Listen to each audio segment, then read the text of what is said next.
Bonjour à tous. Aujourd'hui, dans Rencontre avec, nous recevons Aurélie Ruffinati, coordinatrice du label Parc Plus. Nous allons parler finalement des parcs d'activités qui sont là dans notre région, puisque derrière se cache aussi l'Agence régionale pour la biodiversité et l'environnement dans ce joli projet. Bonjour Aurélie. Bonjour.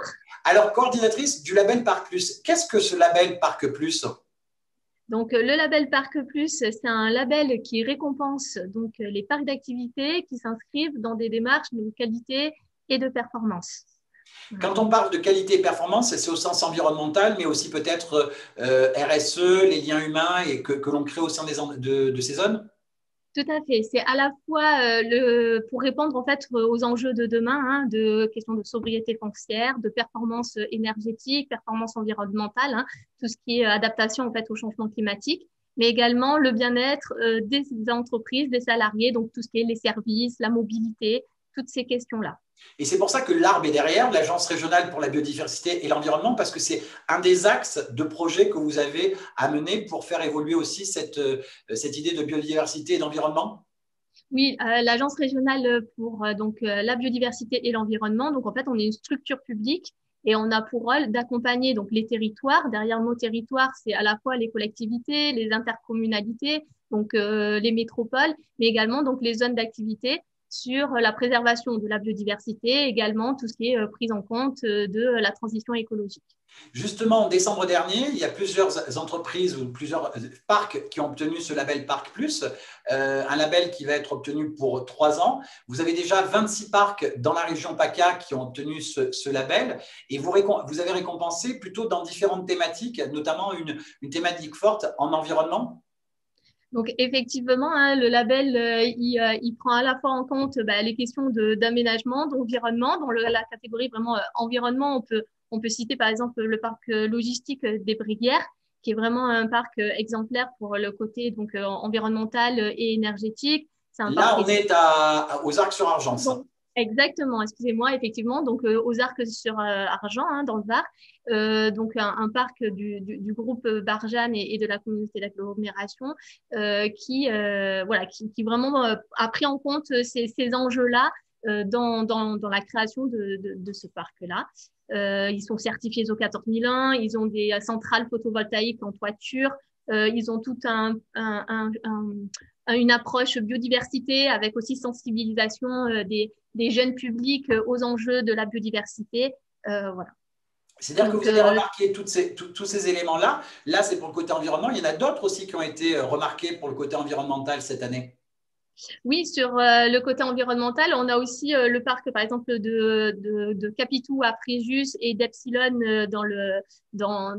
à Saint-Raphaël dans le Var, qui eux aussi, donc là, ce sont les associations d'entreprises, donc la fédération en fait des entreprises qui se sont fédérées et qui se sont engagées également dans une certification environnementale énergétique pour que les entreprises elles-mêmes soient plus performantes sur ces questions-là. Finalement, aujourd'hui, vous travaillez sur des parcs déjà existants, mais avec l'envie finalement d'impulser pour les parcs à venir. Et quelque part, les parcs existants peuvent aussi modifier leur fonctionnement. Là, on le voit le côté environnemental, mais peut-être au niveau de la structure architecturale et peut-être sur la forme de construction, notamment où justement un parc a été remarqué aussi du côté désimperméabilisation. Euh, En effet, donc l'enjeu effectivement en fait de demain pour répondre aux grands objectifs, c'est d'aller sur l'existant, aller sur de la requalification, réinvestir les parcs d'activités qui sont déjà créés et notamment donc en allant sur des sujets comme la requalification, comme la désimperméabilisation, donc enlever du goudron et rajouter du végétal, faire du coup baisser les îlots de chaleur, toutes ces questions-là sur les parcs qui existent déjà. C'est l'enjeu de demain, en tout cas, que l'on souhaite porter. Sur cet exemple-là, par exemple, on a la zone industrielle des Palus à Aubagne qui a vraiment suivi cette marche et a fait de la question de la gestion de l'eau pluviale un vrai enjeu du parc d'activité des Palus de demain. Les palus qui n'ont pas été récompensés cette année, qui ont déjà obtenu ce label Parc Plus, je crois que c'était quand? C'était l'année dernière? Oui, l'année dernière, en effet, donc sur la deuxième édition. Et dans cette année aussi, dans la nouveauté, en tout cas dans les nouveaux labels Parc Plus que l'on a ici au niveau régional, il y a aussi cette idée de création de liens au sein au niveau du parc d'activités aussi qui ont été récompensés. Oui, dans le label Parc Plus, en effet, donc là, on insiste sur le côté qualité, mais il y a aussi le côté performance. Et la performance, ça passe par le lien, par le dynamisme, par l'engagement que peuvent avoir les entreprises dans la vie du parc d'activité.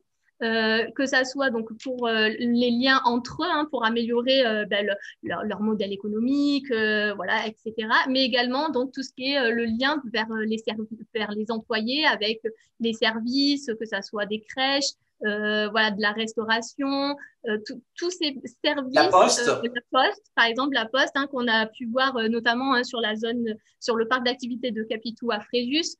Voilà, c'est tous ces services-là qui créent finalement pour nous la performance d'un parc d'activité. Et c'est essentiel parce que du coup, on voit que, enfin, on ne peut pas aller vers des parcs plus durables si on n'a pas cet aspect-là des parcs d'activité. On a parce de que nombreux exemples. finalement, j'allais dire, le fait d'avoir une poste sur place, ça évite des tas de déplacements vers la vraie poste, etc. On canalise finalement, on globalise finalement tous les courriers, par exemple ici. Ça facilite je veux dire, le cadre de vie des employés, le fait d'avoir des crèches, etc. Et finalement, ça amène finalement un mieux-être. Et c'est dans ce sens-là qu'on entend développement durable. Et en même temps, on entend tout ce qui est normes RSE, je suppose, qui s'englobe dans tout ça. Effectivement, il y a tout ça. Et puis, il y a tout ce que on ne voit pas, c'est tout ce qui est ancrage territorial. C'est pourquoi l'entreprise a l'intérêt à être sur ce territoire. Donc, c'est tous ces services qui participent à ce que l'entreprise, elle se sente bien dans son territoire. Voilà. Et dans cet aspect-là, on a vraiment les associations d'entreprises, donc hein, les fédérations d'entreprises qui investissent ces sujets-là et on a vraiment de bels exemples, que ça soit donc sur Toulon-Ouest, hein, voilà, avec l'association ADETO qui porte ces dynamiques-là, ou à l'inverse, par exemple, sur le territoire marseillais, on a Cap au Nord Entreprendre qui impulse comme ça des dynamiques de territoire sur les questions Toutes ces environnementales. dynamiques, justement, il y a beaucoup de gens, des partenaires qui vous accompagnent dans cette dynamique-là. Je pense à la région, évidemment, la région sud Provence-Alpes-Côte d'Azur, l'Adréal, l'ADEME, l'Agence de l'eau, la CCI, la CAUE. Mais également, il y a aussi des départements qui s'impliquent de manière un peu plus différente, comme le département du Vaucluse. Donc, c'est vrai que, ouais, en effet, le label, hein, vous l'avez bien cité, c'est un label qui est multipartenaire. On a les financeurs que vous avez cités, on a les partenaires techniques, que ça soit les chambres consulaires, chambres des métiers, agences d'urbanisme, CAUE, qui constituent un pool d'experts, en fait, hein, qui peut analyser. Et on a également, donc ça, c'est vraiment une particularité du département du Vaucluse, qui a fait le pari de soutenir ces territoires sur les questions de développement et d'aménagement de territoire en soutenant financièrement les projets à condition qu'ils soient inscrits dans la labellisation Parc Plus. Donc oui, le département investit, mais pas n'importe quel parc d'activité. Il souhaite effectivement pour son territoire des parcs qui s'engagent sur la qualité et sur la durabilité. Finalement, c'est une forme de politique aussi pour dynamiser, pour quasiment accompagner les parcs aussi aller dans cette direction. C'est-à-dire qu'en gros, une aide financière n'est possible qu'avec ce label Parc Plus, donc automatiquement, ça mobilise. Par contre, justement, au sens global du terme, c'est-à-dire que ce label Parc Plus, vous êtes vraiment là, c'était aussi un accompagnement parce que je rappelle que vous êtes coordinatrice du label. C'est-à-dire que ce n'est pas juste être seul dans son coin parce que vous êtes des vrais accompagnateurs de projets. Le label, en effet, il a double vocation. Il a la vocation de tout label, c'est-à-dire on valorise l'existant, on valorise les choses qui nous semblent importantes, etc. Mais il a aussi l'objectif d'être un outil d'accompagnement. C'est pour ça que c'est un label progressif. Il est donc sur plusieurs niveaux, hein, de 1 jusqu'à 3, 3 étant le meilleur niveau. Et on a également la possibilité d'obtenir la reconnaissance parc engagé. Donc, on voit bien que on est sur un dispositif d'amélioration continue. On sait que, voilà, on peut parfois partir de loin, mais on souhaite pouvoir récompenser et valoriser les parts d'activité qui souhaitent faire cet effort parce qu'ils ont compris les enjeux de demain d'aller voilà, sur des parts d'activité. Et nous, l'Agence régionale donc, pour la biodiversité et l'environnement, on peut les accompagner à faire cette progression-là. C'est aussi l'objectif de label qui est sur 3 ans. Voilà, pour toujours pareil, pour se dire, on se revoit dans 3 ans, on voit comment on évolue et comment on peut vous améliorer. Aurélie, justement, il y a un site web arb-regionsud.org sur lequel justement on peut aller pour avoir de plus amples renseignements, mais surtout là, du 15 février au 15 mai, il y a les inscriptions pour le futur label. Tout à fait. Donc, vous pouvez aller donc sur le site de l'agence, donc arbe-regionsud.org pour avoir toutes les informations du label en général et effectivement pour avoir les nouvelles modalités pour s'inscrire donc dans la nouvelle édition qui est cette année en plus c'est assez spécifique parce qu'il y a aussi le renouvellement des premiers labellisés. Donc, on va pouvoir faire un constat des 3 années, voir la progression qu'ils ont eue. Voilà. Pour le renouvellement des nouveaux labellisés, je crois que eux, c'est c'est à partir du 15 avril. C'est ça, c'est jusque donc du 15 février jusqu'au 15 avril. Voilà, sachant qu'en effet, on est de plus en plus attaché à ce que les parcs qui sont existants s'engagent. On est vraiment sur sur ce message fort de se dire il faut que les parcs en aillent vers de la requalification, qu'on aille plus sur de la création, mais voilà, être un engagement fort pardon, là-dessus.